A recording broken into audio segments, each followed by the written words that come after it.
Meninas, meninos, saudações a todos. Vamos dar continuidade com os nossos estudos, agora com a aula 15 de Biogeografia de Formações Vegetais. Trata-se de uma aula simples para a semana. É uma opção que eu estou tendo. Ao invés de trabalhar duas aulas, eu vou trabalhar apenas uma. E por quê? Porque a aula 15 trabalha biogeografia. As próximas 3 aulas trabalham diferentes aspectos ligados aos recursos hídricos, que são aulas relativamente complexas. Então, para nós não misturarmos os assuntos, nesta aula de hoje, nesta apresentação dessa semana, só biogeografia. Daí, na semana que vem, a gente condensa essas aulas de recursos hídricos. Talvez fique uma aula um pouco mais extensa, mas a gente tem uma abordagem mais didática separando os dois temas. Então vamos lá, formações vegetais, biogeografia. Eu coloquei para vocês aqui primeiramente 2 mapas da apostila. Este mapa da aula de biogeografia que mostra a distribuição das formações vegetais no mundo. E este outro mapinha aqui que nós já tínhamos visto nas aulas anteriores de clima mundial. Por que eu coloquei esses 2 mapas? Tem vários motivos. Primeiro motivo importante. Na nossa aula de biogeografia é muito importante que vocês entendam e memorizem algumas coisas como: primeiro, quais são as formações vegetais mais importantes, mais extensas, destacadas em escala mundial. Segundo, aonde essas formações estão localizadas. E daí nós termos esse mapinha de distribuição das formações vegetais, que já mostra essa localização, é muito importante para a gente.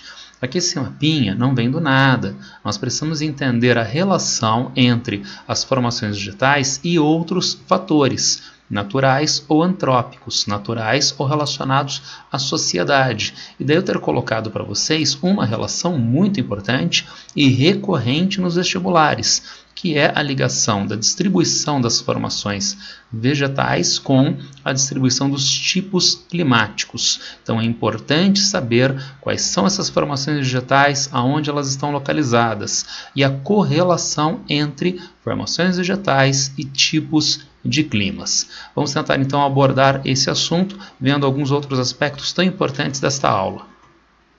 Aqui aparece uma primeira questãozinha nossa do material, eu já coloquei, vejam, a questão com resposta, não é para nós testarmos os nossos conhecimentos, é para nós aplicarmos a ideia de distribuição das formações vegetais. Se vocês já tivessem memorizado este mapa e na sua relação com o mapa de climatologia, nós teríamos uma resposta relativamente fácil. Vejam a questão. Analise a figura abaixo que relaciona a temperatura, pluviosidade e vegetação.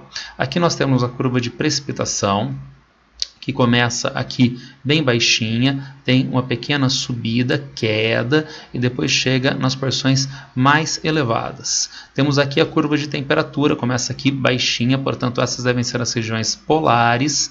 A temperatura vai lentamente subindo até aqui, que devem ser as regiões mais próximas do Equador. E daí nós temos os estratos de formações vegetais, 1, 2, 3, 4, 5 e repetindo-se aqui novamente o estrato 4.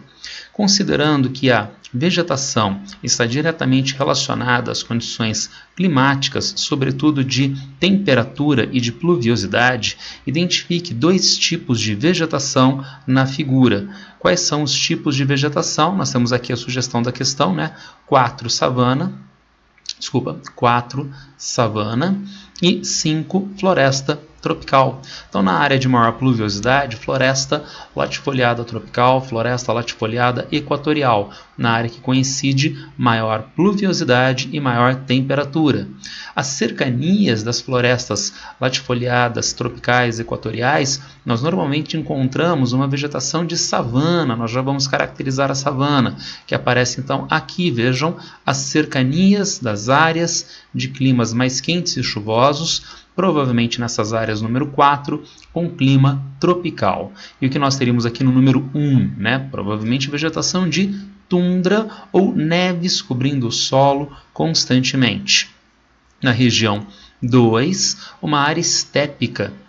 Aqui nesta área não numerada, nós poderíamos ter encontrado a vegetação de floresta boreal, de floresta mista, de floresta temperada. Avançando para O número 3, áreas de florestas temperadas, áreas de savanas. E depois 4 e 5, como está discriminado aqui na nossa resposta. Então vejam como essa questão está diretamente ligada com estas informações do slide inicial de localização dos tipos climáticos e sua correlação com o clima. Não é a única questão.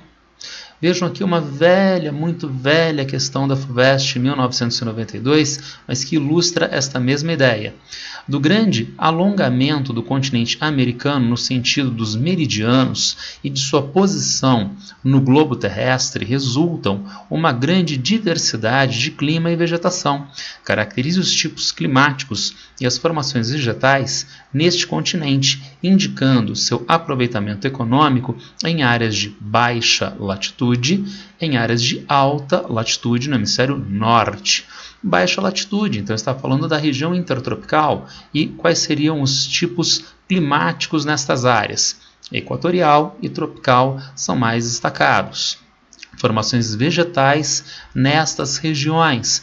Nós vamos encontrar a floresta latifoliada equatorial, nós vamos encontrar regiões de savanas como formações vegetais mais importantes, indicando seu aproveitamento econômico. E qual é o aproveitamento econômico desta região nessas condições? São países pobres que aproveitam estas condições naturais, historicamente, para atividades agropecuárias, atividades agrícolas monocultoras de exportação, com produtos agrícolas adaptados a climas quentes e úmidos, e áreas também ocupadas com pecuária, principalmente pecuária bovina extensiva para corte, além de outras atividades predatórias e de menor alcance econômico, como é o caso, por exemplo, da extração de madeira, como é o caso, por exemplo, da atividade mineradora de baixo incremento tecnológico. Não estou falando, por exemplo, da Vale, estou falando de uma atividade mineradora de menor incremento tecnológico, as áreas de exploração com mineradores individuais.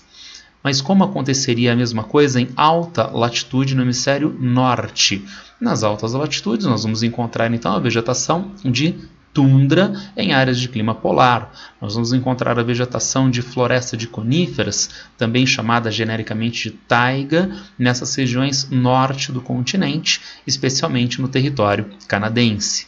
Nestas áreas, devido à temperatura mais baixa, a exploração econômica é menos intensa, havendo exploração de recursos minerais, que não tem relação com as bases biogeográficas, mas também em algumas regiões, extração de madeira, por exemplo, no Canadá, que tem uma forte indústria ligada ao papel e à celulose, que usam como base, como matéria-prima, a madeira plantada nessas regiões. Respondemos a questão então velha da FUVEST e que tem um nível de dificuldade um pouco maior do que a nossa questão anterior, que trabalha então aspectos ligados à variação latitudinal, às condições climáticas, à distribuição fitogeográfica e também à exploração econômica, especificamente no continente americano. Eu disse a vocês que existiam alguns outros aspectos importantes nesta aula. Além de nós memorizarmos quais são as formações vegetais, aonde elas se localizam e a sua correlação com o clima. Vejamos. Agora a gente vai começar a averiguar essas duas coisas que eu coloquei anteriormente, né, a localização e correlação com o clima, mas também um outro aspecto fundamental, que é a caracterização dessas formações vegetais. Lembrem-se, nós estamos na aula de geografia e não na aula de biologia, não na aula de botânica. Então, para o geógrafo, para as nossas necessidades de geografia, como se dará esta caracterização? Vejam, a ideia é que o aluno tenha a capacidade de fazer uma descrição da formação vegetal. Portanto, apresentando uma foto, uma gravura, uma ilustração da formação vegetal, o aluno que guardou as suas características fundamentais tem capacidade de dizer qual é esse tipo de formação vegetal. Mais ainda, se eu citar qual é o tipo de formação vegetal, o aluno tem capacidade de fazer uma descrição desta formação. E por isso é muito importante nesta aula o recurso visual. Vejam que agora e em todos os slides eu vou colocar para vocês o mapa de distribuição da formação vegetal e fotos características dessas formações vegetais. A sua memória visual vai ser então a partir de agora muito importante, porque guardando na cabeça uma fotografiazinha típica da formação vegetal, na hora que for necessário você fazer a descrição da formação vegetal, basta acessar aquela fotografia que você memorizou e dela produzir uma descrição, como acontece aqui na nossa floresta equatorial ou tropical. Então essas florestas vão aparecer nessas regiões de baixas latitudes, as cercanias da linha do Equador, com destaque para o sul-sudeste da Ásia, Indonésia, com destaque para esta região centro-ocidental da África, inclusive no Golfo da Guiné, e aqui na região amazônica sul-americana, também a Mata Atlântica do Brasil. Trata-se de uma floresta latifoliada, isto é, de folhas largas, típico de áreas de climas bastante chuvosos, de climas úmidos, que fazem com que, apesar da perda de umidade pelas folhas largas, essa perda não prejudica a planta, porque a oferta de água, a oferta de umidade são muito grandes na região. A vegetação é perennifólia, isto é, a árvore nunca fica desprovida de folhas, como nós vamos ver na sequência. Há nessas regiões vegetação hidrófila, isto é, que está em contato permanente com a água, como é o caso do igapó, nome que descreve aquela vegetação, principalmente na região amazônica brasileira, e que está em contato permanentemente com a água dos rios em regiões mais baixas. E essa vegetação também é definida como higrófila, isto é, ela é adaptada à elevada umidade relativa do ar.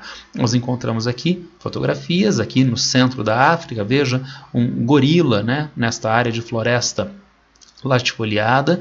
Nós temos aqui uma outra foto da base da floresta, tirada desde o chão da floresta, e ela mostra o que a gente poderia denominar como vegetação densa e uma mata escura. O dossel superior das árvores, que nós podemos observar nesta outra foto, que pode chegar a 30, 40 metros de altura, forma uma cobertura compacta que dificulta a entrada de luz para os estratos inferiores da floresta. Então, há predomínio de vegetação arbórea. Essa vegetação arbórea aparece associada a vários outros tipos de vegetação, havendo, portanto, uma biodiversidade muito elevada nessas áreas. Lembrem-se que a biodiversidade seria a diversidade de espécies por unidade de área.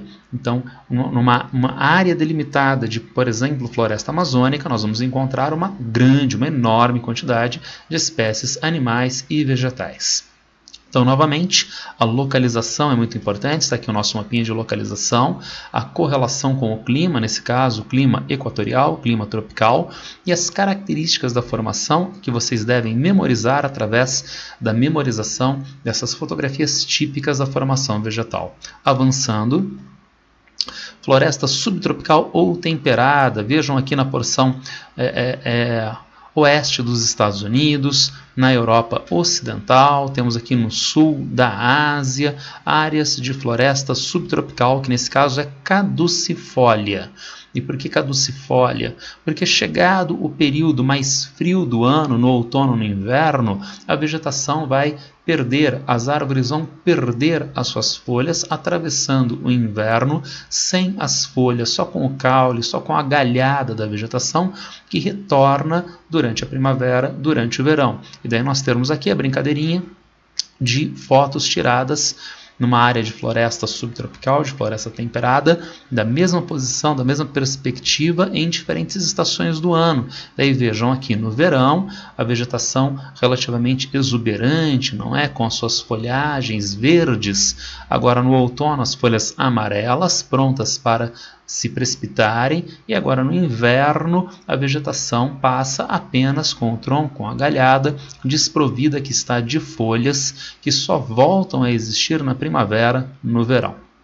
Avançando, Floresta de coníferas, boreal ou taiga. Taiga é a denominação que nós damos para essa formação vegetal especificamente lá na Ásia, lá no norte da Ásia. É a taiga siberiana, mas é uma forma que a gente generaliza para outras regiões. Então, às vezes aparecem, por exemplo, em questões de vestibular, a denominação vegetação de taiga no Canadá. Então, a gente poderia dizer mais adequadamente floresta de coníferas, floresta boreal, mas aparece a denominação taiga, que é nativa da Ásia, mas de uma maneira genérica para a formação vegetal que tem essas características. Vamos dar uma olhadinha no mapa?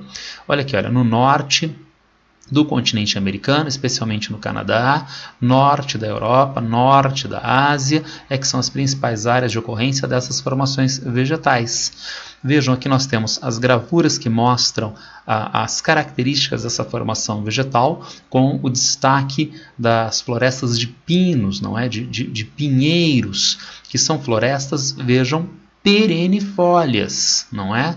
Então, a árvore nunca perde completamente as suas folhas, mesmo no inverno mais rigoroso. Aqui os pinheiros estão todos cobertos de neve, mas se você sacudisse o pinheiro, o galho, derrubasse a neve, certamente haveria folhas verdes ali embaixo. E como a vegetação consegue manter essas folhas verdes mesmo com tão baixas temperaturas?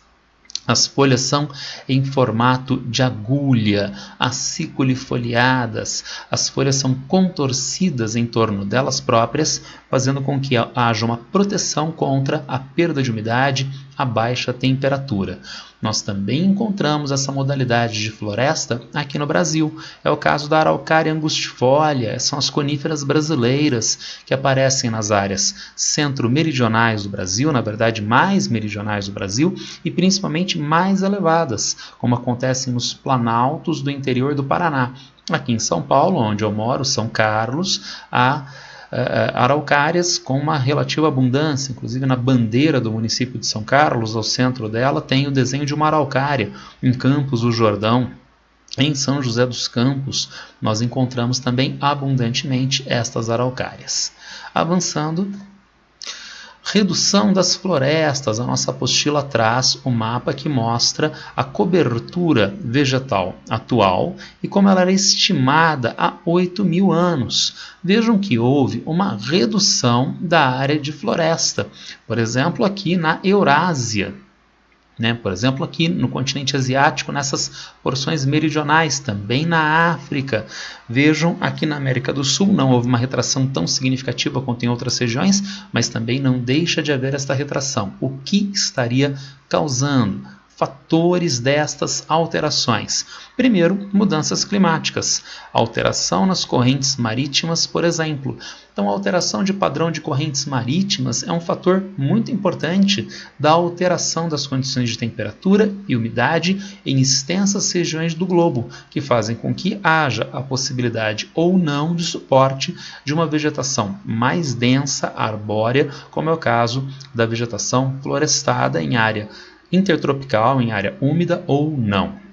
Agora nós temos que tomar muito cuidado com este argumento, porque se nós validarmos apenas o argumento das mudanças climáticas, de, por exemplo, mudança no padrão das correntes marítimas, então nós estamos isentando um importantíssimo fator de alteração dessa cobertura vegetal na atualidade, que é a ação humana. Vejam, ação humana desde o Neolítico. Então vejam, se foi colocado aqui 8.000 anos, então nós estamos avançando desde o Neolítico, avançando em direção à atualidade. E o homem, lá nos primórdios da humanidade, já vinha viabilizando, através, por exemplo, do manejo do fogo, a destruição de áreas florestais para o avanço de agricultura primitiva, de pecuária primitiva. Outro cuidado que nós precisamos ter: qual seria o grau mais acentuado de degradação da cobertura florestal que nós produziríamos? Primeiro, apenas pensando nas mudanças de correntes marítimas e condições climáticas? Não, essas mudanças ocorrem em muito longos períodos de tempo. Com a ação humana, lá em um passado pré-histórico ou na antiguidade, sim, existem transformações mais intensas que o homem produz sobre a cobertura vegetal nestes contextos históricos. Só que isso vai se tornar ainda claro, muito mais intenso a partir de uma outra estrutura econômica, o advento do capitalismo maduro a partir dos séculos XVIII e XIX, que vão criar as condições técnicas para uma intervenção sobre o meio muito mais intensa. Não apenas as condições técnicas, como uma demanda econômica de uma economia que é orientada para a reprodução do capital, uma economia que é orientada para a produção ilimitada, a acumulação ilimitada de riquezas. Consequentemente, o advento da economia capitalista e o seu alcance hoje, de caráter mundial, faz com que ele seja o principal vetor, a atividade econômica capitalista na sociedade seja o principal componente de degradação florestal dos últimos anos, dos últimos milênios, poderíamos dizer tranquilamente. Avançando, uma questãozinha sobre o tema, bem antiga, VUNESP, 1995. As florestas tropicais úmidas cobrem apenas 7% da superfície dos continentes e contêm, no mínimo, 2/3 de todas as espécies de plantas e animais. Sua importância para as populações e para o equilíbrio biológico mundial é indiscutível. Item A, cite 2 causas do desmatamento nas áreas tropicais. Item B, explique 2 graves consequências deste processo. O aluno que não lesse os 2 itens, talvez quisesse trabalhar com as consequências já no item A e perderia tempo, espaço de resposta. Muito cuidado, sempre leiam os 2 itens antes de começar a produção da resposta. Cite 2 causas do desmatamento nas áreas tropicais. Então, se nós estamos pensando não nas causas históricas, e vejam que eu não estou entrando em contradição, porque aqui o título que eu coloquei no slide foi redução das florestas, e não desmatamento, como aparece aqui, olha. Então, isto é ação humana. 2 causas de desmatamento: extração predatória de madeira sem o devido manejo ligado a recursos científicos de sustentabilidade, além da atividade mineradora, mas principalmente o avanço da urbanização e, mais ainda, da expansão de fronteiras agrícolas são fatores causadores desse desmatamento na atualidade. Vamos ver o item B. Explique 2 graves consequências deste processo.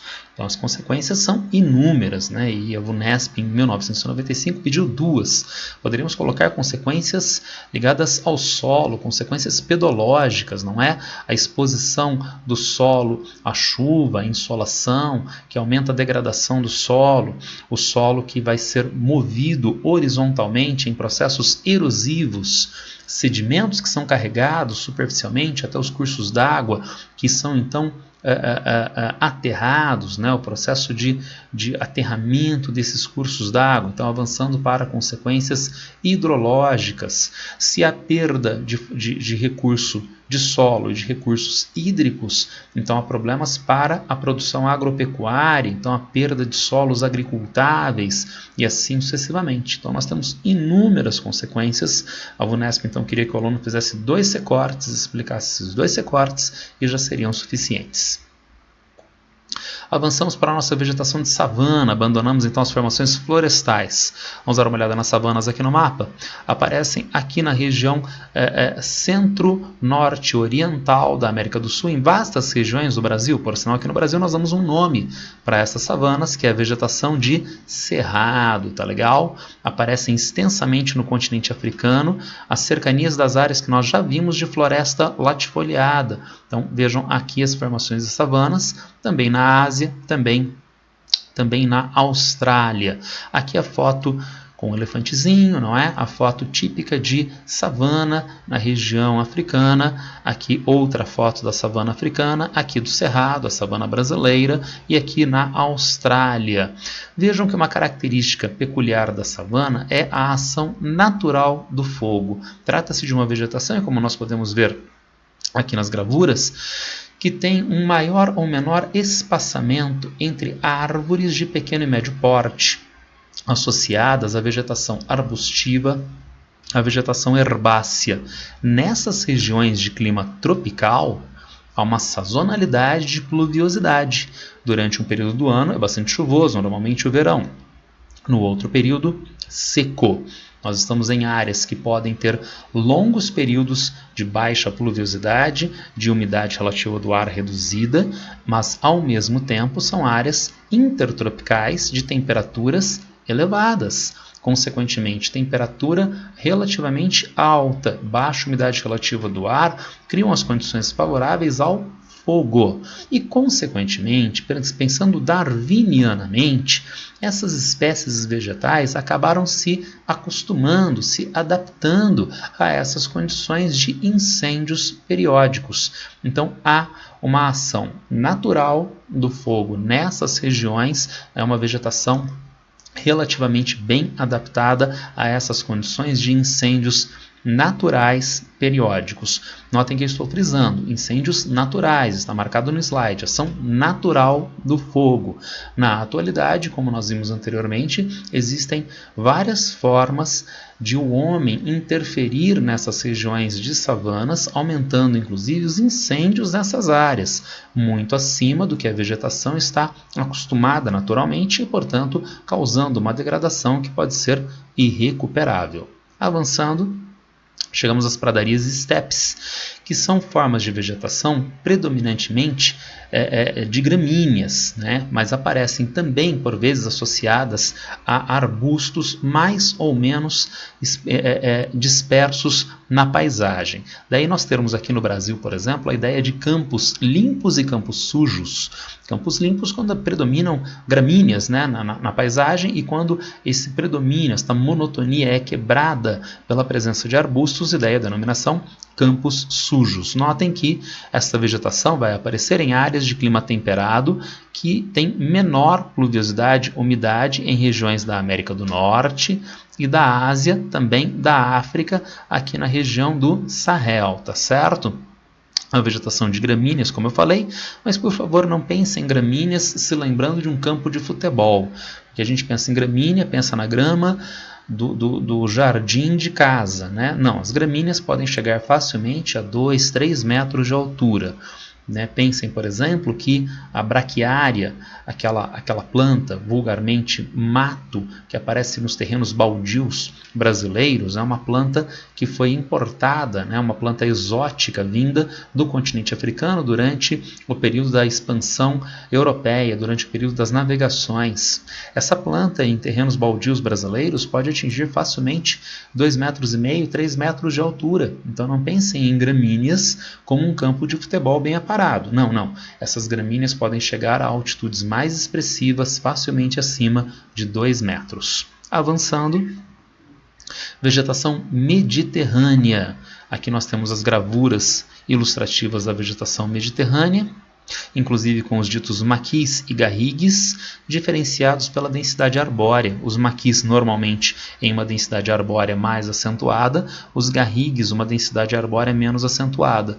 Maquis e garrigues, denominações típicas dessas formações vegetais aqui no sul da Europa, norte da África, às cercanias do mar Mediterrâneo, que por sinal dá um nome mais genérico a esta formação vegetal, mas por favor, ela não ocorre apenas às cercanias do mar Mediterrâneo, ela ocorre também no extremo sul da África, ela ocorre no sul da Austrália, ocorre aqui no litoral chileno e no litoral californiano. Em cada uma dessas regiões, a vegetação mediterrânea ganha nomes típicos regionais, como a gente viu no slide anterior acerca da savana brasileira, por nós denominada cerrado. E aqui nos Estados Unidos, por exemplo, uma denominação indígena tradicional é chaparral para esta vegetação. Uma vegetação que tem gramíneas, que tem árvores com maior ou menor espaçamento entre elas, menor nos garrigues, né? As árvores aparecem mais densas, maior nos maquis, desculpa, menor nos garrigues, não é? E com folhas esclerófilas. Então, a folha tem uma modificação relacionada aos longos períodos de baixa umidade, de baixa pluviosidade, e daí nós denominamos uma vegetação esclerófila. Avançando, tundra, que aparece nas regiões mais frias do globo. Vejam, ela vai aparecer no extremo norte do planeta principalmente e também aqui no continente antártico. A tundra que normalmente é citada como sendo uma vegetação de musgos e líquens, mas vamos quebrar o galho da tundra. Ela também se manifesta com gramíneas de muito pequeno porte. Elas nunca têm uma altitude mais elevada, como nós vimos, por exemplo, nas gramíneas nas regiões das pradarias. E por que ela não atinge maiores altitudes? Ora, por dois motivos principalmente. Primeiro, são áreas muito frias. Durante o verão, com o degelo do solo, essa vegetação pode se manifestar, mas há ventos frios, há ventos secos que sopram constantemente a baixa altitude, dificultando o maior crescimento da vegetação. Se este é um motivo, vamos colocar, aéreo, um motivo na atmosfera, há também um motivo pedológico muito importante, que aparece aqui na nossa foto, que aparece sob denominação permafrost. Durante o verão, nessas regiões, há degelo e a possibilidade da formação, da exposição desta vegetação de tundra, mas as raízes não conseguem se aprofundar significativamente no solo, porque o solo a baixa altitude, com uma baixa profundidade está permanentemente congelado. Se a raiz não pode se aprofundar, se a raiz não pode ser muito extensa, então a planta não vai ganhar maior altitude, fazendo com que seja uma vegetação bem mais pobre, vamos dizer assim, e de altitudes reduzidas das gramíneas. Avançando, vegetação de altitude ou de montanha, que aparece, segundo o nosso mapa, nas áreas montanhosas do globo. Destaque aqui para a região andina, mas em todas as regiões de dobramentos modernos do globo nós encontraríamos esta modalidade de vegetação que seria traduzível por estratos. Como nós já vimos em uma questão de climatologia anterior aqui do nosso curso, estratos de altitude em áreas de montanhas elevadas. Em cada um desses estratos nós temos regiões baixas de temperaturas mais elevadas, potencial maior umidade, que sustenta consequentemente uma vegetação mais densa, arbórea, avançando para maiores altitudes, diminuição da temperatura que cria uma adaptação da cobertura vegetal, passando por áreas de savanas, estepes, de floresta de coníferas, rarefação da cobertura vegetal, até neves cobrindo o solo constantemente. É como se nós tivéssemos feito um trajeto da região, por exemplo, equatorial, em direção às regiões polares. Só que ao invés de um deslocamento de milhares e milhares de quilômetros, não, um deslocamento de poucos quilômetros, subindo montanhas altas, muito íngremes, com todos esses estratos de cobertura vegetal. Finalmente, as áreas desérticas. Então, nas regiões que nós já tínhamos visto em climatologia, nas regiões de altas pressões subtropicais, a umidade, a pluviosidade são muito reduzidas. O deserto, então, se define como áreas de pluviosidade inferiores a 250 milímetros anuais. Então, a cobertura vegetal vai se adequar a esta muito baixa pluviosidade, havendo, portanto, uma rarefação da cobertura vegetal. Notem bem, a apostila destaca a ideia de desertos quentes. Quando a gente pensa em deserto, a gente já pensa em baixa umidade e sim altas temperaturas, mas isso pode nos levar ao erro. O deserto se caracteriza pela baixa pluviosidade, mas eles podem ser desertos quentes de médias térmicas elevadas ou desertos frios. Então, a marca é a baixa pluviosidade, mas a temperatura não. Há desertos com médias térmicas elevadas, há desertos com médias térmicas reduzidas. Falando em deserto, processo de desertificação. A palavra tem a mesma raiz, mas cuidado, porque desertificação não tem relação necessária com o que nós vimos agora, naturalmente, das características de deserto. E como nós definiríamos desertificação? Degradação do solo é um processo essencialmente pedológico, que é resultado de ação antrópica ou não, reduzindo a umidade do solo com consequências diversas do ponto de vista fitogeográfico, vegetação, do ponto de vista hidrológico e da ocupação humana, da exploração econômica destas regiões, que pode acontecer em áreas áridas, semiáridas ou subúmidas. Disto nós já derivamos uma coisa importante. Há quem diga o processo de retirada da cobertura vegetal da Amazônia é um processo muito danoso, que pode causar uma irreversibilidade da degradação ambiental. Sim, isso é correto. Há quem diga, entretanto, que este processo de retirada da cobertura vegetal da Amazônia vai transformar a Amazônia em um deserto, vai desertificar a Amazônia. Não. Isto não vai acontecer. Por quê? É uma questão de definição. Vejam vocês, a desertificação ocorre em áreas áridas, semiáridas ou subúmidas. Por essa classificação, a região amazônica seria uma área considerada superúmida. Então, não. Realmente, a retirada intensa de cobertura florestal é predatória, causa potencialmente uma irreversibilidade do dano ambiental na região amazônica. Mas nós não podemos atribuir à região amazônica desertificação. Aqui nós temos os blocos de diagrama que ilustram a desertificação. Há que se ter um pouco de cuidado. Aqui a vegetação está muito densa, né? Então não me parece uma área semiárida, ou subúmida, tá certo? Então vamos, apesar disso, considerar que a ação humana, por exemplo, ela pode acontecer naturalmente, mas que a ação humana retirou a cobertura vegetal. E as plantas são fundamentais para a manutenção de umidade no solo através das raízes. As plantas são fundamentais para devolver umidade à atmosfera por transpiração, por evapotranspiração. Agora, retirando a cobertura vegetal densa, a menor capacidade de fixação de água no solo, a menor reposição de água para a atmosfera, avançando então o processo de desertificação. Se nós entendemos o processo de desertificação, há que se ter muito cuidado, porque os alunos sempre confundem a desertificação com a arenização. É um outro processo. Formação de bancos de areia, pela exposição de solos arenosos ao vento ou à chuva. Nos nossos blocos de diagramas aparece uma área relativamente elevada e mais ou menos denudada, sem cobertura vegetal mais intensa. Então, normalmente esta área vai sofrer processo erosivo, ainda mais se os solos são arenosos, se as partículas de solo têm baixa coesão entre elas. Pensa na areia da praia, pensa na argila do rio. A argila tem uma coesão muito maior, inclusive você faz vasos de argila, não é? Cerâmicas, não é?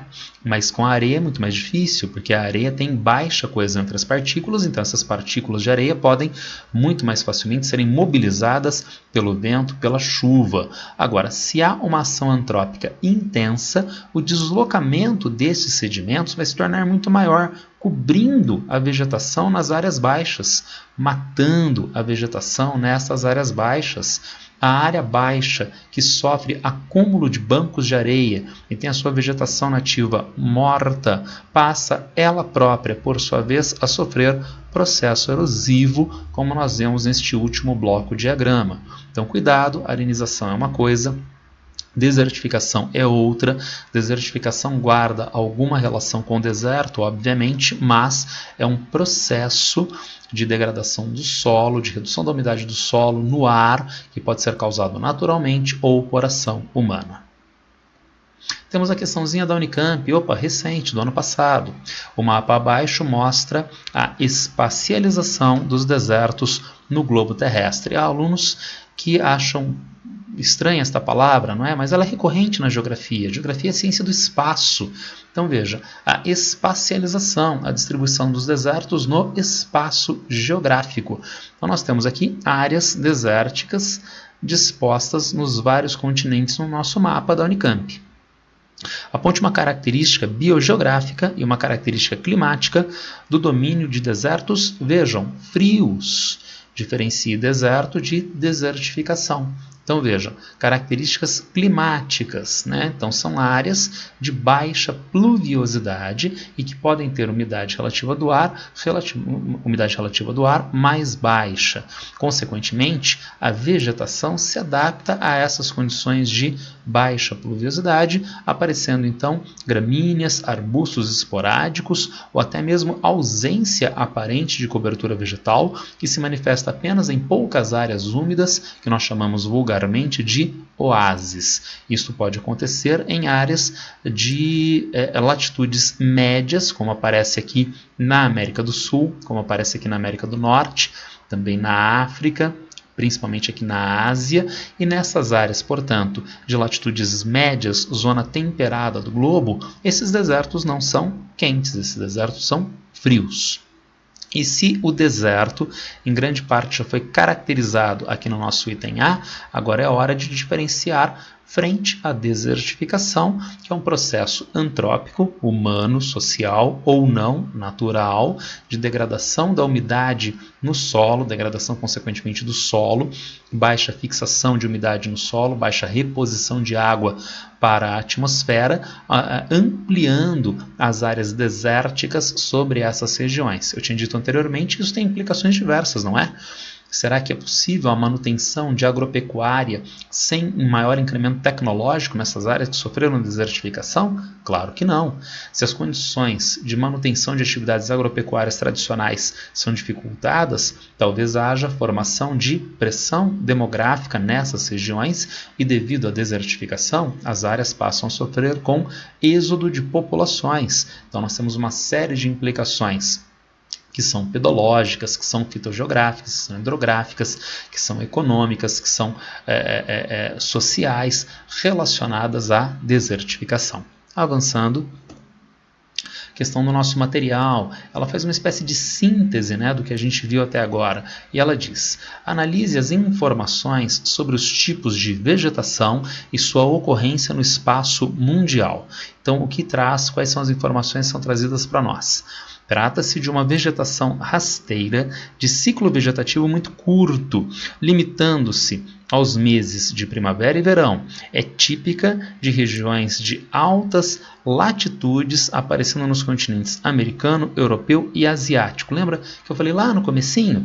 Aparece uma descrição e você busca na sua cabecinha uma foto que bata com aquela descrição. E qual é a foto deste item, deste primeiro item? Vamos para a alternativa correta? É a tundra, tudo bem? Vamos ver aqui o item 2. Vegetação típica de clima frio e encontrada em altas altitudes do hemisfério norte. Latitudes do hemisfério norte, cobrindo grande parte do território russo. Predominam as coníferas utilizadas na produção de madeira, papel e celulose. Então, vegetação de pinos extensa no hemisfério norte em latitudes relativamente elevadas. É a taiga, é a floresta de coníferas. E, finalmente, o nosso último item.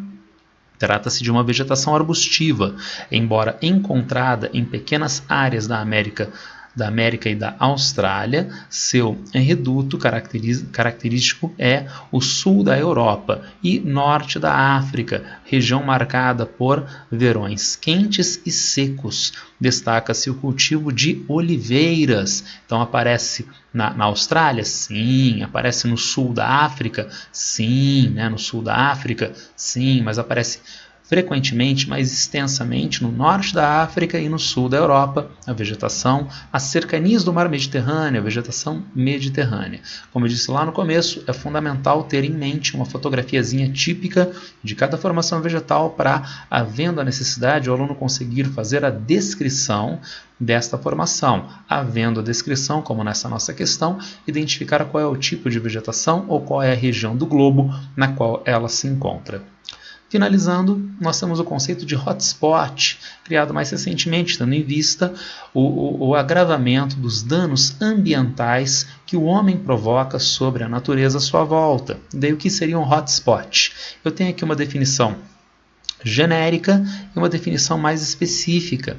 grande quantidade de espécies endêmicas sob ameaça. Então, um hotspot é uma área destacada na medida em que há uma quantidade de espécies endêmicas e, portanto, só ocorrem naquela região. É endêmica, a espécie só está dada naquela área.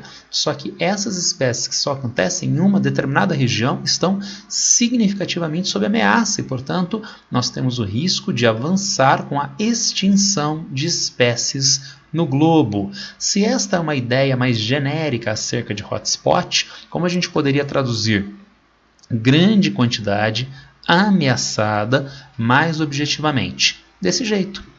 Mais de 1.500 espécies de vegetais vasculares, ao menos 30% da área original remanescente, de modo que nós tenhamos, então, as condições de ameaça de degradação relacionada a essa região de espécies endêmicas. Questãozinha da FUVEST 2011, observe o mapa a seguir, hotspots no mundo. Então nós temos essas áreas de hotspots.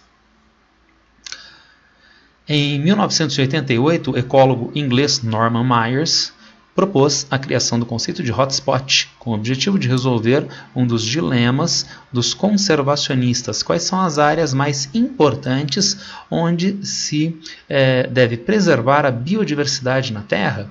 Conforme Myers, um hotspot deve conter pelo menos 1.500 espécies endêmicas de plantas e haver perdido mais de 3/4 da vegetação natural existente.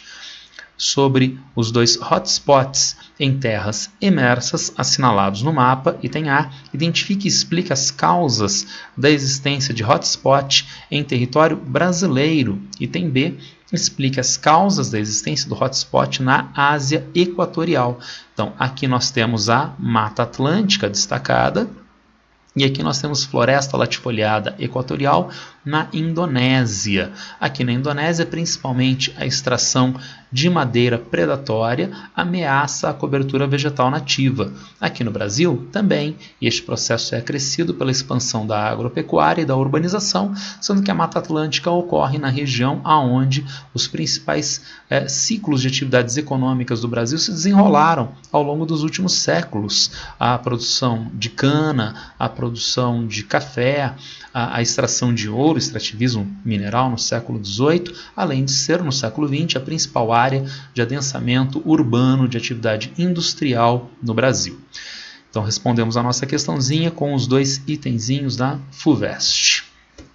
Com isso nós terminamos a nossa apresentação de biogeografia e formações vegetais. Eu insisto, localização das formações vegetais, caracterização dessas formações vegetais e a correlação com o clima, aspectos da maior importância. É isso por hoje, um abraço a todos e boa sorte!